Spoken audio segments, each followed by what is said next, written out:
माँ सरस्वती जी किसकी पुत्री है? पहली बात तो ये समझ ले कि माँ सरस्वती किसी की भी पुत्री नहीं है। समाज में सनातन धर्म को बदनाम करने के लिए ये भ्रम फैलाया गया है कि सरस्वती जी ब्रह्मा जी की पुत्री है, लेकिन ये झूठ है, महाझूठ है, क्योंकि बेटी तो तब कहलाती जब उनकी कोई माँ होती, लेकिन ऐसा नहीं है। दरअसल पुराणों के अनुसार ब्रह्मा जी ने सृष्टि की रचना करते समय ये सोचा कि जब तक जीवों में बुद्धि नहीं होगी, ज्ञान नहीं होगा, तो उनके द्वारा सृष्टि बनाने का कोई अर्थ नहीं होगा। इसलिए उन्हें ये विचार किया कि वे सृष्टि रचना करते समय अपनी शक्ति का प्रयोग, ताकि उनके द्वारा बनाए गए प्राणियों में बुद्धि हो, क्योंकि उसके बिना सब व्यर्थ है। इसलिए ब्रह्मा जी ने अपनी शक्ति का प्रयोग किया और सरस्वती जी उनके द्वारा प्रकट हुई। सरस्वती जी के प्रकट होने का मकसद सभी प्राणियों को ज्ञान प्रदान करना था। सरस्वती ब्रह्मा जी की शक्ति है जो स्त्री रूप में प्रकट हुई, अर्थात ब्रह्मा और सरस्वती दो नहीं, वास्तव में एक ही महाशक्ति के दो रूप हैं लीला के लिए। जब ब्रह्मा जी ने सरस्वती जी को प्रकट किया तो इसका मकसद था ज्ञान के साथ रचना। सरस्वती जी केवल ज्ञान प्रदान करने वाली शक्ति ही नहीं, बल्कि अत्यंत पवित्र और सुंदर स्वरूप वाली देवी के रूप में प्रकट हुई।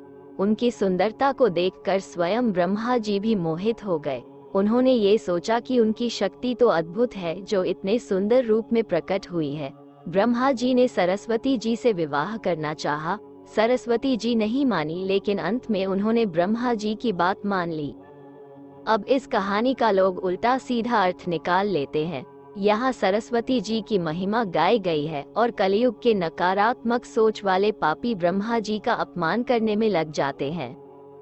इसमें सरस्वती जी की महिमा बताई गई है कि वे अत्यंत सुंदर भी हैं और ज्ञान की परम स्रोत हैं, अर्थात पूजनीय हैं। इसका ये अर्थ नहीं कि ब्रह्मा जी खराब मानसिकता के हैं। ब्रह्मा जी ने केवल सरस्वती जी को प्रकट किया, जन्म नहीं दिया। सरस्वती जी का कोई जन्म या मरण नहीं है, वे अनंत हैं। पुराणों में ये कथा भी आती है कि भगवान शिव एक बार एक बालक के रूप में प्रकट हुए जब ब्रह्मा जी क्रोध में थे। तो क्या आदि अनंत परमात्मा दयादिदेव महादेव ब्रह्मा जी के पुत्र हो गए, जिनका जन्म ही नहीं हुआ? शिव महापुराण में कथा आती है कि भगवान विष्णु भगवान शिव के अग्निस्तंभ से प्रकट हुए, तो क्या आदि अनंत परमात्मा श्री हरि भगवान शंकर के पुत्र हो गए, जिनका जन्म ही नहीं हुआ? उसी प्रकार ब्रह्मा जी कभी भगवान विष्णु की नाभि कमल से तो भगवान शिव के लिंग रूपी अग्निस्तंभ से प्रकट होते हैं विभिन्न कल्पों में। तो ब्रह्मा जी विष्णु जी या शिव जी के पुत्र हो गए क्या?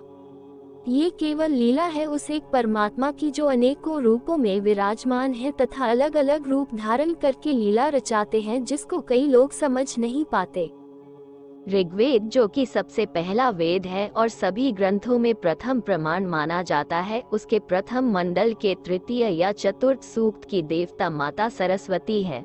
उस सूक्त के अनुसार परमपिता परमात्मा की वो वाणी जो सत्य व ज्ञान से युक्त है, वह उत्तम विद्या को धारण करने वाली है, वही वाणी सरस्वती है। वेदों में ऐसा पिता पुत्री वाला कोई विवादित प्रकरण नहीं है, क्योंकि कोई वाणी किसी की पत्नी व पुत्री नहीं हो सकती।